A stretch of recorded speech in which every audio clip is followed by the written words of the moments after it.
Okay, so back in 2024, I set a reading goal of 150 books, and I thankfully did reach it. Although I did need to read like 14 books in like I don't know, 14 or 15ish days in December. So like the last 2 weeks of December, I needed to grind out a book each day.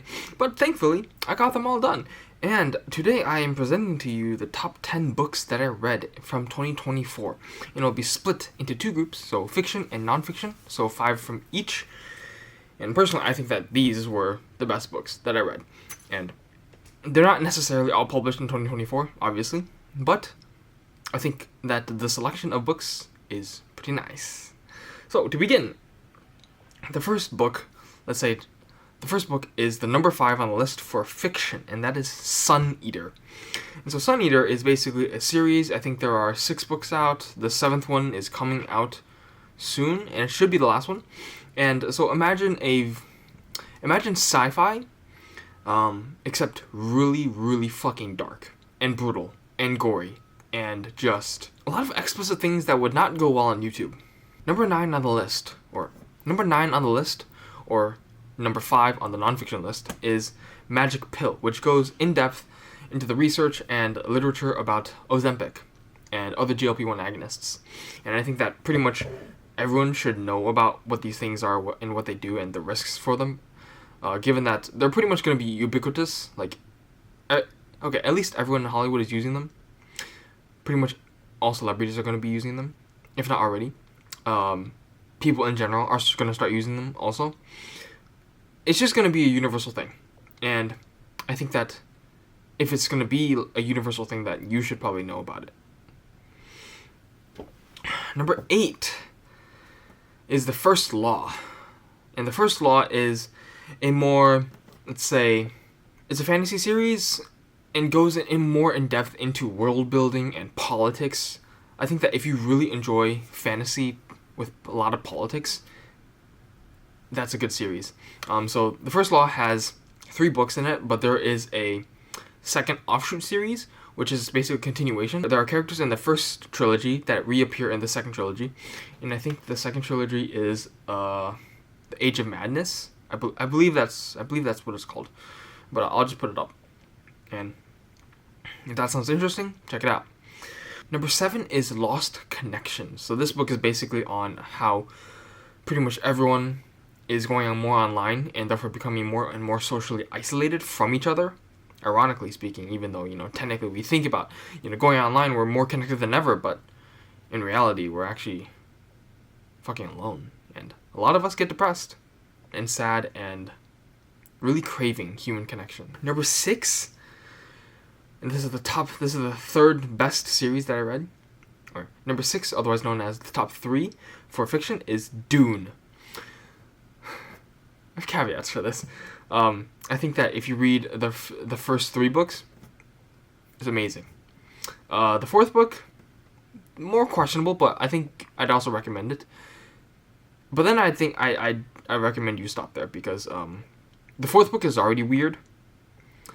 The 5th book is like even more weird, and then the 6th book is like even more weird. So it goes from, the first 3 books, someone is relatively still there, and then the 4th book is like someone who's on weed, and then the 5th book is like someone who is borderline psychotic, and the 6th book is literally psychotic. I'd recommend, at minimum, reading the first 3 books, because they are so good. Number 5 is We Who Wrestle with God, and this is Jordan Peterson's newest book about biblical stories and how they should impact our lives. And his thesis about the Bible is that basically the main theme of the Bible is voluntary self-sacrifice, and that we live in stories. Stories are the fundamental, building block of our lives. Everything that we view in the world is through a story. And therefore, the only question there is, what story do we choose as the, let's say, bedrock story of all stories? And his point of view is that it should be voluntary self-sacrifice. And personally, I think that is the case. Because, well, we've tried power, and the story of power is still being taught in universities. But we've seen how it goes. in China, in Russia, where hundreds of millions of people died. Yeah, I don't want to do that again. Number 4 on the list, and this might piss some people off. This is what I think was the second best series that I've read. And honestly, the second best series that I've ever read, at least for fiction. And it is Stormlight. So the 5th book was finally released in December, and I gobbled that thing up in like a couple days. And honestly, I was a little disappointed.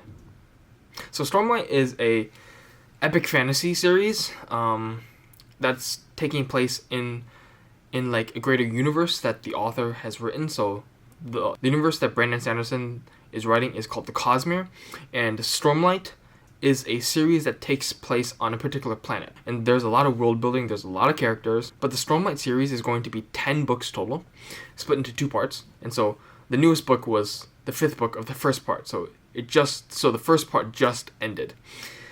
And personally, I'm not that satisfied. I think that there are still a lot of things that have not been concluded from that 5th book, at least personally speaking.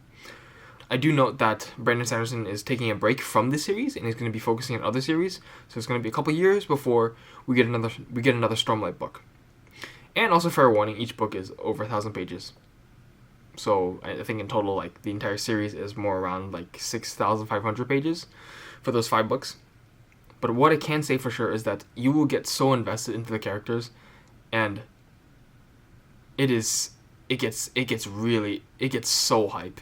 Like, oh my god, it gets so hype. Number 3 is Tuesdays with Maury.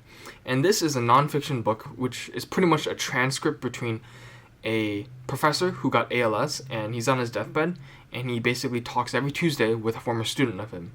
And the book basically just goes into disease, death, aging, acceptance, a lot of things that, you know, we go through life and we don't really think about at all, ever.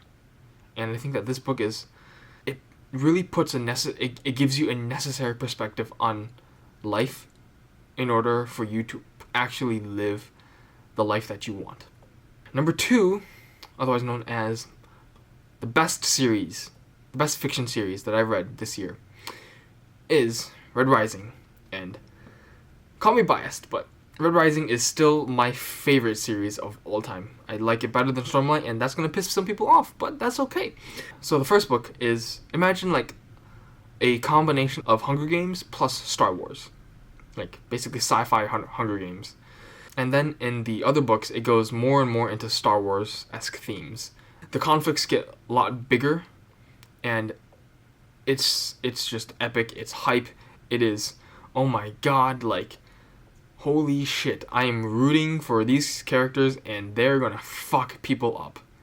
And at the same time, there are times when shit's in the fan and you don't know what's going on, and it's like, holy fuck, that character died. What the hell? I still think that's the best series that I've ever read so far. 7th book is supposedly coming out in 2025. We don't have a release date yet, but please, Daddy Pierce, please, I need it. I need this fucking book, god damn it. Anyway, and number 1 is Billion Wicked Thoughts. And so this book is about the different ways that men and women think. Now, if you still believe that men and women are the same, I'm afraid to burst your bubble, but that's not the case whatsoever. We think differently. We like different things. The way we interact with the world is fundamentally different. And so, this book, like, if you've never learned anything about the different ways that men and women think, I think this book is extremely valuable.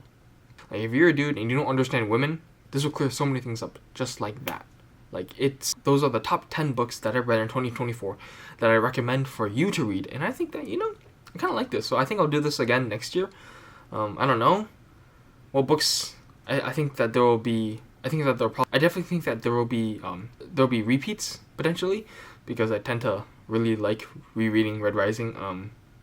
If you haven't seen my reviews from the summer reading, I think from 2023, yeah, Red Rising was on there too. But don't mind me, but like, you know, Red Rising, you should read it. But all these books will be posted in the description below, and I will see you next time.